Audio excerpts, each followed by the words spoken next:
च धर्मस्य सर्वधर्मस्वरूपिणे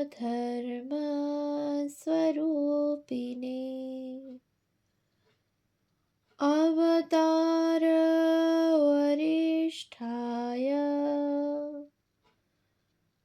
रामकृष्णाय ते नमः। শ্রী শ্রী রামকৃষ্ণ কথামৃত প্রথম খণ্ড।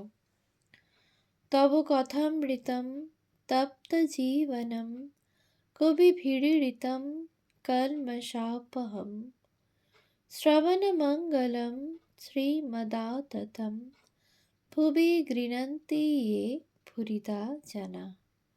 শ্রীমদ্ভাগবত গোপী গীতা, পৃষ্ঠা সংখ্যা 90।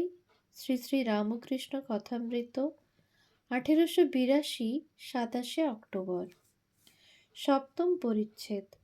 সন্নিয়মেন্দ্রিয়গ্রামম সর্বত্র সমবুদ্ধয়া তে প্রাপ্নুবন্তি মামেব সর্বভূতহিতে রতঃ। গীতা 12/4। শ্রীযুক্ত কেশব সেনের সহিত নৌকা বিহার, সর্বভূত হিতে রতঃ। ভাটা পড়িয়াছে, আগ্নেয় পোত কলিকাতা অভিমুখে দ্রুত গতিতে চলিতেছে। তাই পোল পার হইয়া কোম্পানির বাগানের দিকে আরও খানিকটা বেড়াইয়া আসিতে কাপ্তেনকে হুকুম হইয়াছে। কতদূর জাহাজ গিয়াছিল অনেকেরই জ্ঞান নাই। তাহারা মগ্ন হইয়া শ্রীরামকৃষ্ণের কথা শুনিতেছেন। কোন দিক দিয়া সময় যাইতেছে হুঁশ নাই। এইবার মুড়ি নারিকেল খাওয়া হইতেছে। সকলেই কিছু কিছু কোঁচড়ে লইলেন ও খাইতেছেন। আনন্দের হাট। কেশব মুড়ির আয়োজন করে এনেছেন। এই অবসরে ঠাকুর দেখিলেন বিজয় ও কেশব দুইজনেই সংকুচিতভাবে বসিয়া আছেন। তখন ঠাকুর যেন দুইজন অবোধ ছেলেকে ভাব করিয়া দিবেন। সর্বভূত হিতে রতঃ। শ্রীরামকৃষ্ণ কেশবের প্রতি: ওগো, এই বিজয় এসেছেন। তোমাদের ঝগড়া বিবাদ যেন শিব ও রামের যুদ্ধ। হাস্য: রামের গুরু শিব, যুদ্ধও হলো, দুজনে ভাবও হলো। কিন্তু শিবের ভূত প্রেতগুলো আর রামের বানরগুলো, ওদের ঝগড়া কিচকিচি আর মেটে না। উচ্চ হাস্য। আপনার লোক তা এরূপ হয়ে থাকে। লব কুশ যে রামের সঙ্গে যুদ্ধ করেছিলেন। আবার জানো, মায়ে ঝিয়ে আলাদা মঙ্গলবার করে। মার মঙ্গল আর মেয়ের মঙ্গল যেন দুটো আলাদা। কিন্তু এর মঙ্গলে ওর মঙ্গল হয়, ওর মঙ্গলে এর মঙ্গল হয়। তেমনি তোমাদের এর একটি সমাজ আছে, আবার ওর একটি দরকার। সকলের হাস্য। তবে এসব চাই। যদি বলো ভগবান নিজে লীলা করেছেন, সেখানে জটিলে কুটিলের কি দরকার? জটিলে কুটিলে না থাকলে লীলা পোষ্টাই হয় না। সকলের হাস্য। জটিলে কুটিলে না থাকলে রগড় হয় না। উচ্চ হাস্য। রামানুজ বিশিষ্টাদ্বৈতবাদী, তার গুরু ছিলেন অদ্বৈতবাদী। শেষে দুজনে অমিল। গুরু শিষ্য পরস্পর মত খণ্ডন করতে লাগলো। এরূপ হয়েই থাকে। যাই হোক, তবু আপনার লোক। অষ্টম পরিচ্ছেদ। পিতাহসি লোকস্য চরাচরস্য ত্বমস্য পূজ্যশ্চ গুরুগর্যান ন ত্বৎসমহস্তভ্যধিক কুতঃন্যঃ লোকত্রয়ঃ প্রপ্রতিম প্রভাব। গীতা 11/43। কেশবকে শিক্ষা। গুরুগিরি ও ব্রাহ্ম সমাজে গুরু এক সচ্চিদানন্দ। সকলে আনন্দ করিতেছেন। ঠাকুর কেশবকে বলিতেছেন, তুমি প্রকৃতি দেখে শিষ্য করো না, তাই এই রূপ ভেঙে ভেঙে যায়। মানুষগুলি দেখতে সব একরকম, কিন্তু ভিন্ন প্রকৃতি। কারু ভিতর সত্ত্বগুণ বেশি, কারু রজগুণ বেশি, কারু তমগুণ। পুলিগুলি দেখতে সব একরকম, কিন্তু কারু ভিতর ক্ষীরের পোর, কারু ভিতর নারিকেলের ছাই, কারু ভিতর কলয়ের পোর। সকলের হাস্য। আমার কি ভাব জানো? আমি খাই দাই থাকি, আর সব মা জানে। আমার 3 কথাতে গায়ে কাঁটা বেঁধে, গুরু, কর্তা আর বাবা। গুরু এক সচ্চিদানন্দ, তিনিই শিক্ষা দিবেন। আমার সন্তান ভাব। মানুষ গুরু মেলে লাখ লাখ, সকলেই গুরু হতে চায়। শিষ্য কে হতে চায়? লোকশিক্ষা দেওয়া বড় কঠিন। যদি তিনি সাক্ষাৎকার হন আর আদেশ দেন, তাহলে হতে পারে। নারদ শুকদেব আদির আদেশ হয়েছিল, শঙ্করের আদেশ হয়েছিল। আদেশ না হলে কে তোমার কথা শুনবে? কলকাতার হুজুগ তো জানো, যতক্ষণ কাঠে জাল, দুধ ফোঁস করে ফোলে। কাঠ টেনে নিলে কোথাও কিছু নাই। কলকাতার লোক হুজুগে। এখানটায় কুয়া খুঁড়ছে, বলে জল চাই। সেখানে পাথর হলো তো ছেড়ে দিলে। আবার এক জায়গায় খুঁড়তে আরম্ভ করলে, সেখানে বালি মিলে গেল, ছেড়ে দিলে। আর এক জায়গায় খুঁড়তে আরম্ভ হলো, এই রকম। আবার মনে মনে আদেশ হলে হয় না। তিনি সত্য সত্যই সাক্ষাৎকার হন আর কথা কন, তখন আদেশ হতে পারে। সে কথা জোর কত, পর্বত টলে যায়। শুধু লেকচার, দিন কতক লোক শুনবে, তারপর ভুলে যাবে। কথা অনুসারে সে কাজ করবে না। পূর্ব কথা। ভাবচক্ষে হালদার পুকুর দর্শন। ওদেশে হালদার পুকুর বলে একটা পুকুর আছে। পাড়ে রোজ সকালবেলা বাহ্যে করে রাখত। যারা সকালবেলা আসে খুব গালাগাল দেয়। আবার তার পরদিন সেই রূপ।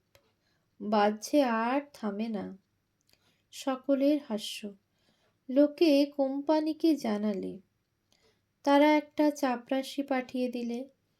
সে যখন একটা কাগজ মেরে দিলে, বাহ্যে করিও না, তখন সব বন্ধ। সকলের হাস্য। লোকশিক্ষা দেবে তার চাপরাশ চাই, না হলে হাসির কথা হয়ে পড়ে। আপনারই হয় না, আবার অন্য লোক। কানা কানাকে পথ দেখিয়ে যাচ্ছে। হাস্য। হিতে বিপরীত। ভগবান লাভ হলে অন্তর্দৃষ্টি হয়। কার কি রোগ বোঝা যায়, উপদেশ দেওয়া যায়। অহংকার বিমূঢ়াত্মা কর্তাহম ইতি মন্যতে। আদেশ না থাকলে আমি লোকশিক্ষা দিচ্ছি, এই অহংকার হয়। অহংকার হয় অজ্ঞানে। অজ্ঞানে বোধ হয় আমি কর্তা। ঈশ্বর কর্তা, ঈশ্বরই সব করছেন, আমি কিছু করছি না। এ বোধ হলে তো সে জীবন মুক্ত। আমি কর্তা, আমি কর্তা, এই বোধ থেকেই যত দুঃখ অশান্তি।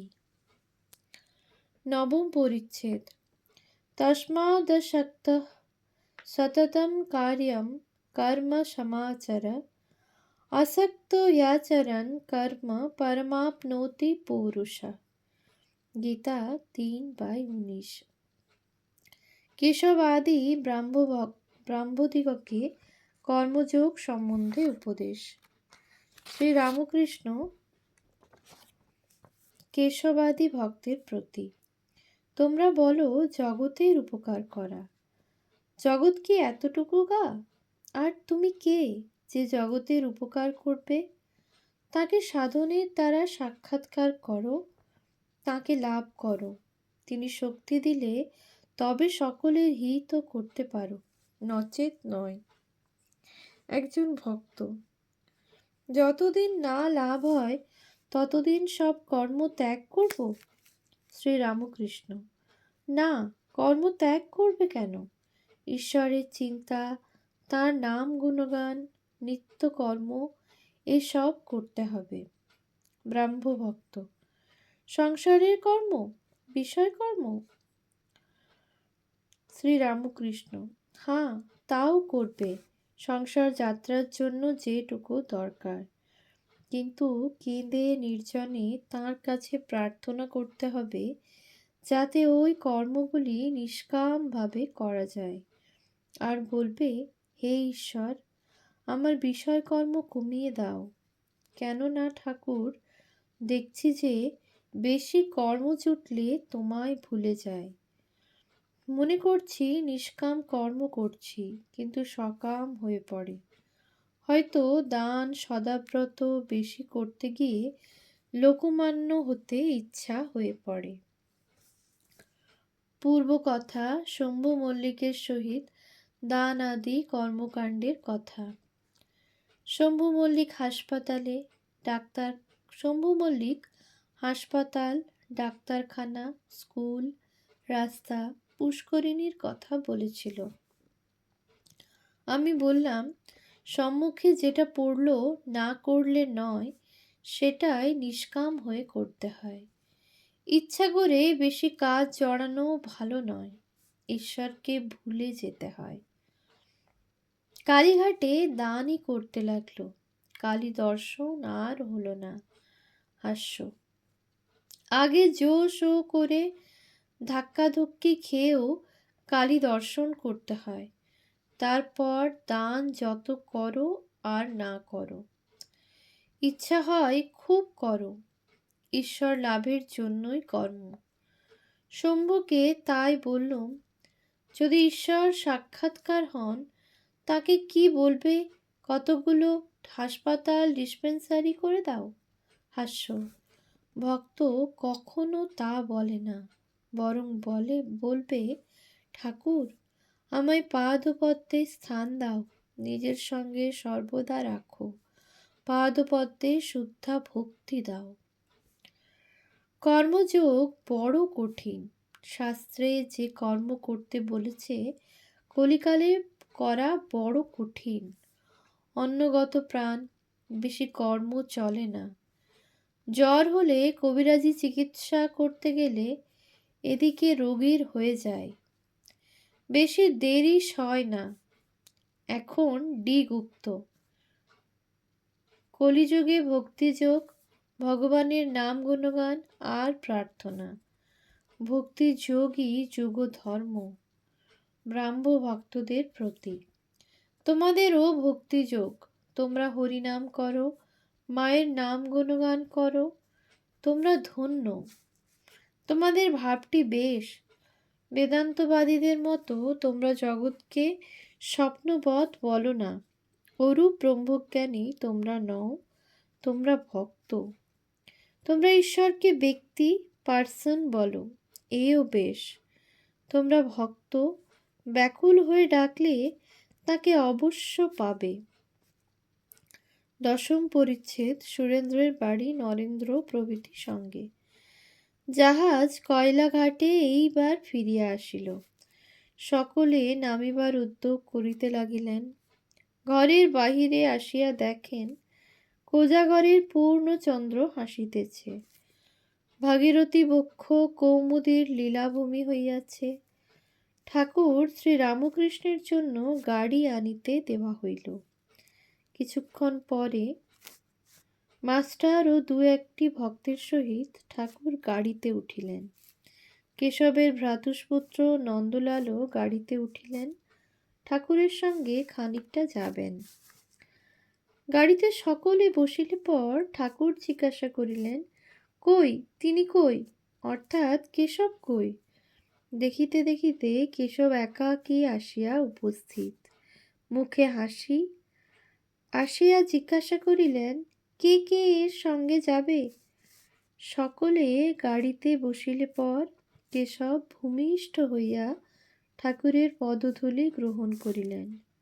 ঠাকুরও সস্নেহে সম্ভাষণ করিয়া বিদায় দিলেন। গাড়ি চলিতে লাগিল। ইংরেজ টোলা, সুন্দর রাজপথ, পথের দুই দিকে সুন্দর সুন্দর অট্টালিকা। পূর্ণ চন্দ্র উঠিয়াছে। অট্টালিকাগুলি যেন বিমল শীতল চন্দ্রকিরণে বিশ্রাম করিতেছে। দ্বার দেশে বাষ্পীয় দ্বীপ, কক্ষ মধ্যে দীপমালা, স্থানে স্থানে হারমোনিয়াম, পিয়ানো সংযোগে ইংরেজ মহিলারা গান করিতেছে। ঠাকুর আনন্দে হাস্য করিতে করিতে যাইতেছেন। হঠাৎ বললেন, আমার জল তৃষ্ণা পাচ্ছে, কি হবে, কি করা যায়? নন্দলাল ইন্ডিয়া ক্লাবের নিকট গাড়ি থামাইয়া উপরে জল আনিতে গেলেন। কাঁচের গ্লাসে করিয়া জল আনিলেন। ঠাকুর সহাস্যে জিজ্ঞাসা করিলেন, গ্লাসটি ধোয়া তো? নন্দলাল বলিলেন, হাঁ। ঠাকুর সেই গ্লাসে জল পান করিলেন। বালকের স্বভাব। গাড়ি চালাইয়া দিলে ঠাকুর মুখ বাড়াইয়া লোকজন, গাড়ি ঘোড়া, চাঁদের আলো দেখিতেছেন। সকল তাতেই আনন্দ। নন্দলাল কলুটোলায় নামিলেন। ঠাকুরের গাড়ি শিমুলিয়া স্ট্রিটে শ্রীযুক্ত সুরেশ মিত্রের বাড়িতে আসিয়া লাগিল। ঠাকুর তাহাকে সুরেন্দ্র বলিতেন। সুরেন্দ্র ঠাকুরের পরম ভক্ত। কিন্তু সুরেন্দ্র বাড়িতে নাই, তাহাদের নূতন বাগানে গিয়াছেন। বাড়ির লোকরা বসিতে নিচের ঘর খুলিয়া দিলেন। গাড়ি ভাড়া দিতে হবে। কে দিবে? সুরেন্দ্র থাকিলে সেই দিত। ঠাকুর একজন ভক্তকে বলিলেন, ভাড়াটা মেয়েদের কাছ থেকে চেয়ে নে না। ওরা কি জানে না ওদের ভাতাররা যায় আসে? সকলের হাস্য। নরেন্দ্র পাড়াতেই থাকেন। ঠাকুর নরেন্দ্রকে ডাকিতে পাঠাইলেন। এদিকে বাড়ির লোকেরা দোতলার ঘরে ঠাকুরকে বসাইলেন। ঘরের মেঝেতে চাদর পাতা, দু চারটে তাকিয়া তার উপর। কক্ষ প্রাচীরে সুরেন্দ্রের বিশেষ যত্নে প্রস্তুত ছবি, অয়েল পেন্টিং, যাহাতে কেশবকে ঠাকুর দেখাইতেছেন হিন্দু, মুসলমান, খ্রিস্টান, বৌদ্ধ সকল ধর্মের সমন্বয়, আর বৈষ্ণব, শাক্ত, শৈব ইত্যাদি সকল সম্প্রদায়ের সমন্বয়। ঠাকুর বসিয়া সহাস্যে গল্প করিতেছেন। এমন সময় নরেন্দ্র আসিয়া পৌঁছিলেন। তখন ঠাকুরের আনন্দ যেন দ্বিগুণ হইল। তিনি বলিলেন, আজ কেশব সেনের সঙ্গে কেমন জাহাজে করে বেড়াতে গিয়েছিলাম। বিজয় ছিল, এরা সব ছিল। মাস্টারকে নির্দেশ করিয়া বলিলেন, একে জিজ্ঞাসা করো কেমন বিজয় আর কেশবকে বললুম, মায়ে ঝিয়ে মঙ্গলবার, আর জটিলে কুটিলে না থাকলে লীলাপোষ্টায় হয় না, এই সব কথা। মাস্টারের প্রতি, কেমন গা? মাস্টার, আজ্ঞা হাঁ। রাত্রি হইল, তবু সুরেন্দ্র ফিরিলেন না। ঠাকুর দক্ষিণেশ্বরে যাইবেন, আর দেরি করা যায় না। রাত 10:30।